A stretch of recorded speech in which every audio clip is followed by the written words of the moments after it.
بسم اللہ الرحمن الرحیم۔ میرے معزز و محترم دوستو، السلام علیکم۔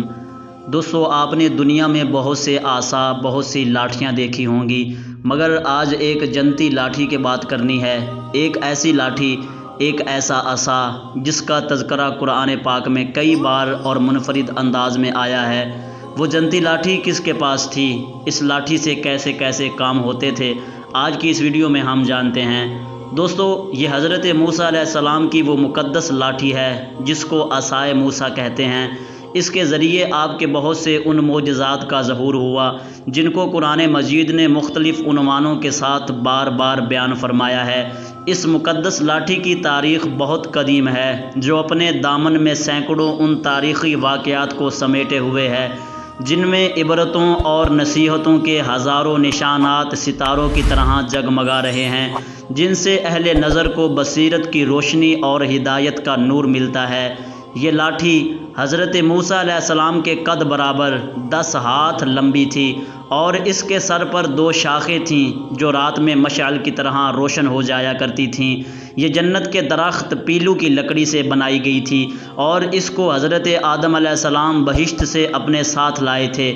چنانچہ حضرت سید علی علیہ الرحمہ نے فرمایا، حضرت آدم علیہ السلام کے ساتھ عود، خوشبودار لکڑی، حضرت موسیٰ علیہ السلام کا عصا جو عزت والی پیلو کی لکڑی کا تھا، انجیر کے پتے، حجر اسود جو مکہ معظمہ میں ہے، اور نبی معظم حضرت سلیمان علیہ السلام کی انگوٹھی، یہ 5 چیزیں جنت سے اتاری گئیں۔ حضرت آدم علیہ السلام کے بعد یہ مقدس عصا حضرات انبیاء کرام علیہم السلام کو یکے بعد دیگرے بطور میراث کے ملتا رہا، یہاں تک کہ حضرت شعیب علیہ السلام کو ملا جو قوم مدین کے نبی تھے۔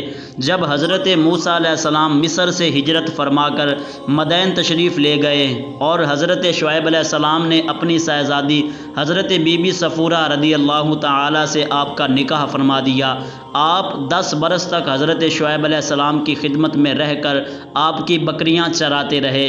اس وقت حضرت شعیب علیہ السلام نے حکم خداوندی کے مطابق آپ کو یہ مقدس عصا عطا فرمایا۔ پھر جب آپ اپنی زوجہ محترمہ کو ساتھ لے کر مدین سے مصر اپنے وطن کے لیے روانہ ہوئے اور وادی مقدس مقام طویٰ میں پہنچے، تو اللہ تعالیٰ نے اپنی تجلی سے آپ کو سرفراز فرما کر منصب رسالت کے شرف سے سر بلند فرمایا۔ اس وقت حضرت حق جل مجدہ نے آپ سے جس طرح کلام فرمایا، قرآن مجید میں اس کو اس طرح بیان فرمایا گیا ہے، جس کا ترجمہ کچھ یوں ہے، اور یہ تیرے داہنے ہاتھ میں کیا ہے اے موسیٰ؟ عرض کی، یہ میرا عصا ہے، اس پر میں تکیہ لگاتا ہوں اور اس سے اپنی بکریوں پر پتے جھاڑتا ہوں، اور میرے اس میں اور کام ہے۔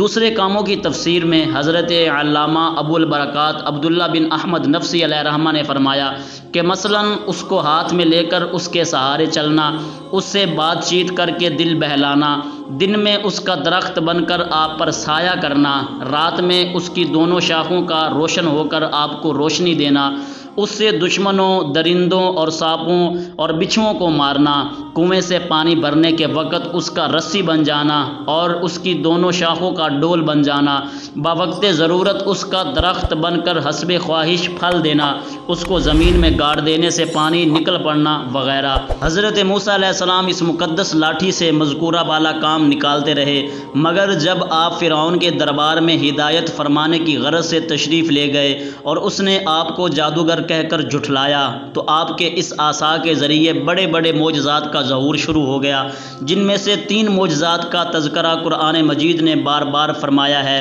جو حسب ذیل ہیں۔ پہلا یہ ہے کہ عصا اژدہا بن گیا۔ اس کا واقعہ یہ ہے کہ فرعون نے ایک میلہ لگوایا اور اپنی پوری سلطنت کے جادوگروں کو جمع کر کے حضرت موسیٰ علیہ السلام کو شکست دینے کے لیے مقابلے پر لگا دیا، اور اس میلے کے ازدحام میں جہاں لاکھوں انسانوں کا مجمع تھا، ایک طرف جادوگروں کا ہجوم اپنی جادوگری کا سامان لے کر جمع ہو گیا اور ان جادوگروں کی فوج کے مقابلے میں حضرت موسیٰ علیہ السلام تنہا ڈٹ گئے۔ جادوگروں نے فرعون کی عزت کی قسم کھا کر اپنے جادو کی لاٹھیوں اور رسیوں کو پھینکا تو ایک دم وہ لاٹھیاں اور رسیاں سانپ بن کر پورے میدان میں ہر طرف پھنکارے مار کر دوڑنے لگیں اور پورا مجمع خوف و ہراس میں بدحواس ہو کر ادھر ادھر بھاگنے لگا، اور فرعون اور اس کے تمام جادوگر اس کرتب کو دکھا کر اپنی فتح کے گھمنڈ اور غرور کے نشے میں بدمست ہو گئے اور جوش شادمانی سے تالیاں بجا بجا کر اپنی مسرت کا اظہار کرنے لگے کہ اتنے میں ناگہاں حضرت موسیٰ علیہ السلام نے خدا کے حکم سے اپنی مقدس لاٹھی کو ان سانپوں کے ہجوم میں ڈال دیا تو یہ لاٹھی ایک بہت بڑا اور نہایت ہیبت ناک اژدہا بن کر جادوگروں کے تمام سانپوں کو نگل گیا۔ یہ معجزہ دیکھ کر تمام جادوگر اپنی شکست کا اعتراف کرتے ہوئے سجدے میں گر پڑے اور با آواز بلند یہ اعلان کرنا شروع کر دیا کہ یعنی ہم سب حضرت ہارون اور حضرت موسیٰ علیہ السلام کے رب پر ایمان لائے۔ چنانچہ قرآن مجید نے اس واقعے کا ذکر کرتے ہوئے ارشاد فرمایا ہے، جس کا ترجمہ کچھ یوں ہے: بولے اے موسیٰ، یا تو تم ڈالو یا ہم پہلے ڈالیں۔ موسیٰ نے کہا بلکہ تم ہی ڈالو۔ جب ہی ان کی رسیاں اور لاٹھیاں ان کے جادو کے ذریعے سے ان کے خیال میں دوڑتی معلوم ہوئیں تو اپنے جی میں موسیٰ نے خوف پایا۔ ہم نے فرمایا ڈر نہیں، بے شک تو ہی غالب ہے، اور ڈال تو دے جو تیرے داہنے ہاتھ میں ہے، اور ان کی بناوٹوں کو نگل جائے گا وہ جو بنا کر لائے ہیں۔ وہ تو جادوگر کا فریب ہے اور جادوگر کا بھلا نہیں ہوتا۔ تو سب جادوگر سجدے میں گرا لیے گئے، بولے ہم اس پر ایمان لائے جو ہارون اور موسیٰ کا رب ہے۔ اس آثار سے دوسرا معجزہ کچھ اس طرح پیش آیا کہ بنی اسرائیل کا اصل وطن ملک شام تھا، لیکن حضرت یوسف علیہ السلام کے دور حکومت میں یہ لوگ مصر میں آ کر آباد ہو گئے اور ملک شام پر قوم عمالقہ کا تسلط اور قبضہ ہو گیا جو بدترین قسم کے کفار تھے۔ جب فرعون دریائے نیل میں غرق ہو گیا اور حضرت موسیٰ علیہ السلام کو فرعون کے خطرات سے اطمینان ہو گیا تو اللہ تعالیٰ نے حکم دیا کہ قوم عمالقہ سے جہاد کر کے ملک شام کو ان کے قبضے اور تسلط سے آزاد کرائیں۔ چنانچہ آپ 6 لاکھ بنی اسرائیل کی فوج لے کر جہاد کے لیے روانہ ہو گئے، مگر ملک شام کی حدود میں پہنچ کر بنی اسرائیل پر قوم عمالقہ کا ایسا خوف سوار ہو گیا کہ بنی اسرائیل ہمت ہار گئے اور جہاد سے منہ پھیر لیا۔ اس نافرمانی پر اللہ تعالیٰ نے بنی اسرائیل کو یہ سزا دی کہ یہ لوگ 40 برس تک میدان طیہ میں بھٹکتے اور گھومتے پھرے اور اس میدان سے باہر نہ نکل سکے۔ حضرت موسیٰ علیہ السلام بھی ان لوگوں کے ساتھ میدان طیہ میں تشریف فرما تھے۔ جب بنی اسرائیل بے آب و گیا میدان میں بھوک و پیاس کی شدت سے بے قرار ہو گئے تو اللہ تعالیٰ نے حضرت موسیٰ علیہ السلام کی دعا سے ان لوگوں کے کھانے کے لیے من و سلوہ آسمان سے اتارا۔ من شہد کی طرح ایک قسم کا حلوہ تھا اور سلوہ بھنے ہوئے بٹیرے تھے۔ کھانے کے بعد جب یہ لوگ پیاس سے بے تاب ہونے لگے اور پانی مانگنے لگے تو حضرت موسیٰ علیہ السلام نے پتھر پر اپنا عصا مار دیا تو اس پتھر میں 12 چشمے پھوٹ کر بہنے لگے اور بنی اسرائیل کے 12 خاندان اپنے اپنے ایک چشمے سے پانی لے کر خود بھی پینے لگے اور اپنے جانوروں کو بھی پلانے لگے، اور پورے 40 برس تک یہ سلسلہ جاری رہا۔ یہ حضرت موسیٰ علیہ السلام کا معجزہ تھا جو عصا اور پتھر کے ذریعے ظہور میں آیا۔ قرآن مجید نے اس واقعہ اور معجزہ کا بیان کرتے ہوئے ارشاد فرمایا ہے، جس کا ترجمہ یہ ہے: اور جب موسیٰ نے اپنی قوم کے لیے پانی مانگا تو ہم نے فرمایا اس پتھر پر اپنا عصا مارو، فوراً اس میں سے 12 چشمے بہہ نکلے۔ ہر گروہ نے اپنا گھاٹ پہچان لیا۔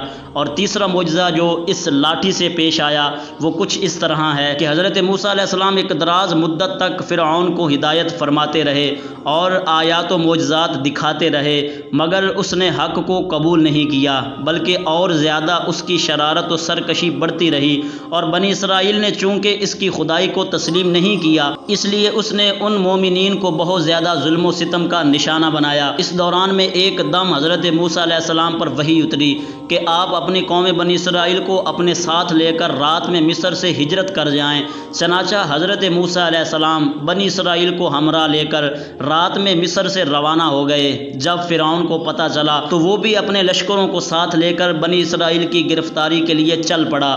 جب دونوں لشکر ایک دوسرے کے قریب ہو گئے تو بنی اسرائیل فرعون کے خوف سے چیخ پڑے کہ اب تو ہم فرعون کے ہاتھوں گرفتار ہو جائیں گے، اور بنی اسرائیل کی پوزیشن بہت نازک ہو گئی کیونکہ ان کے پیچھے فرعون کا خونخوار لشکر تھا اور آگے موجیں مارتا ہوا سمندر۔ اس پریشانی کے عالم میں حضرت موسیٰ علیہ السلام مطمئن تھے اور بنی اسرائیل کو تسلی دے رہے تھے۔ جب دریا کے پاس پہنچ گئے تو اللہ تعالیٰ نے حضرت موسیٰ علیہ السلام کو حکم فرمایا کہ تم اپنی لاٹھی دریا پر مار دو۔ چنانچہ جو ہی آپ نے دریا پر لاٹھی ماری تو فوراً ہی دریا میں 12 سڑکیں بن گئی اور بنی اسرائیل ان سڑکوں پر چل کر سلامتی کے ساتھ دریا سے پار نکل گئے۔ فرعون جب دریا کے قریب پہنچا اور اس نے دریا کی سڑکوں کو دیکھا تو وہ بھی اپنے لشکروں کے ساتھ ان سڑکوں پر چل پڑا، مگر جب فرعون اور اس کا لشکر دریا کے بیچ میں پہنچا تو اچانک دریا موجیں مارنے لگا اور سب سڑکیں ختم ہو گئیں اور فرعون اپنے لشکروں سمیت دریا میں غرق ہو گیا۔ اس واقعے کو قرآن مجید نے کچھ اس طرح سے بیان فرمایا ہے، جس کا ترجمہ کچھ اس طرح سے ہے: پھر جب آمنا سامنا ہوا دونوں گروہوں کا، موسیٰ والوں نے کہا ہم کو انہوں نے آ لیا۔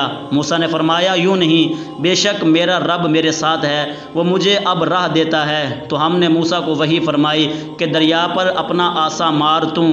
جبھی دریا پھٹ گیا تو ہر حصہ ہو گیا جیسے بڑا پہاڑ، اور وہاں قریب لائے ہم دوسروں کو، اور ہم نے بچا لیا موسیٰ اور اس کے سب ساتھ والوں کو، پھر دوسروں کو ڈبو دیا۔ بے شک اس میں ضرور نشانی ہے اور ان میں اکثر مسلمان نہ تھے۔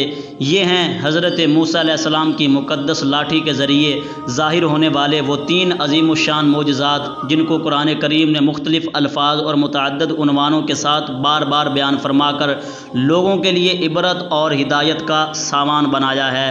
واللہ تعالی اعلم۔ تو دوستو امید ہے آپ کو ویڈیو پسند آئی ہوگی۔ اگر ویڈیو پسند آئی ہو تو ویڈیو کو لائک کیجئے، چینل کو سبسکرائب کیجئے اور اپنے دوستوں کے ساتھ شیئر ضرور کیجئے۔